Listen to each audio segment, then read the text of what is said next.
নমস্কার বন্ধুরা, টুসির পরিবারে সবাইকে স্বাগতম। এই যে আজকে আমরা চলে এসেছি কথা সাহিত্যিক হুমায়ুন আহমেদের নুহাশপল্লীতে। এই দেখেন একটা আনারসের গাছ, আমি আগে কখনো দেখিনি, তাই আপনাদের সঙ্গেও শেয়ার করলাম।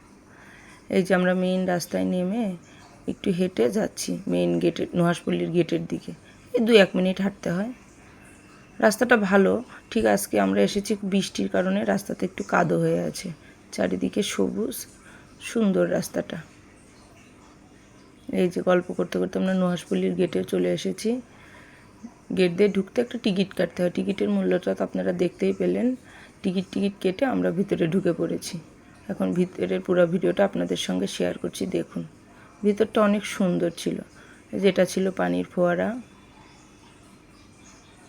দেখতে থাকুন ভিডিওটা।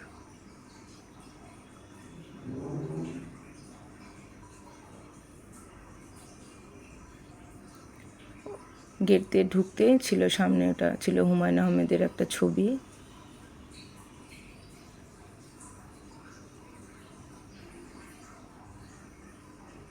চারিদিকটা খুব সুন্দর, সবুজ আর সবুজ, খুব সুন্দর। ওই যে সেই লিচু গাছের নিয়ে তো আপনারা অনেক তার গল্পের বইও পড়েছেন বা তার কোনো নাটকেও হয়তো দেখেছেন। ওই লিচু গাছের পাড় ধরে গেলে ওনার সেই কবরস্থানটা আছে। দেখেন চারিদিকটা কত সুন্দর। এই যে এটা হচ্ছে কবুতরের ঘর বাড়ি, নিচে কবুতরগুলো ঘুরে বেড়াচ্ছে।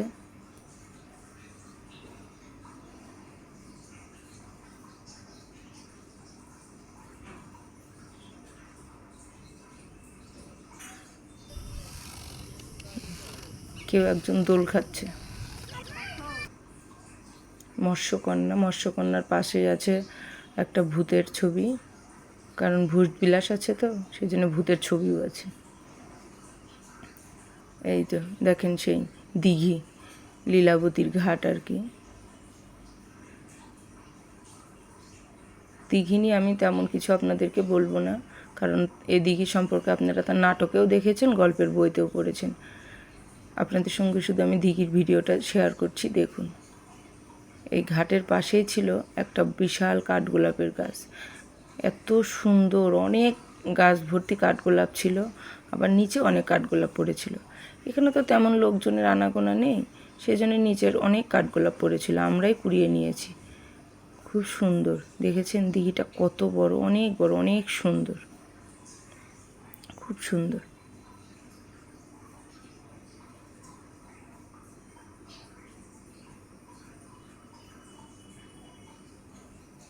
দিঘির পাশ দিয়ে গেলে সেই ভূতবিলাস।